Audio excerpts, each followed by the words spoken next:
Sir ଶୁଣନ୍ତୁ आज तो आम सांविधानिक आकार उत्कल जेन दिवस एवं जेन ओडिशा दिवस कराई आम विरोध करूँ किंतु आपण मैंने भी आमको जेन आम अलग राज्य लगी मांग करूँ दाबी करूँ से आपण मान समर्थन भी रहा कथा आउ जेन जिते भी कौशलवादी नेता अच्छा गिरफ करवाटा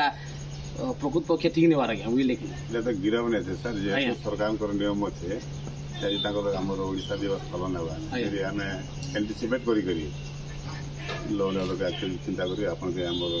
कस्टडी नौ ना कि गिरफ बोली कहे आप रखा तो आ गोटे कथा आज्ञा एप्रिल 1936 उत्कल कलिंग और कौशल के मिसेकरी ओडिशा राज्य गठन कले से दिन टाण जेहेतु कौशलांचल भी गोटे कोटी जनसाधारण बसवास कर इन जी देखा बोले दीर्घ 78 वर्ष पर भारत स्वाधीन हबार जेन भाया विकास होगा कथा से भाया विकास नहीं बोलिक आज बंदे उत्कल जननी गान के आम ओडिशा आम पश्चिम ओडिशा कौशलांचल दृढ़ भाव विरोध कर तो सरकार भी बयमातृक मनोभाव बहुत दिन कर बोलिकी बंदे उत्कल जननी गान की एवं ओडिशा साए मिसिकी जेन ऐतिहासिक भूल कर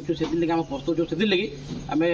बंदे उत्कल जननी गान के विरोध करूँ आज समस्ते जिते कौशल आंदोलनकारी अच्छा पश्चिम ओडिशार 2 कोटी जनसाधारण आम समस्ते यहाँ आज ओडिशा दिवस नहीं कला दिवस पालन कर।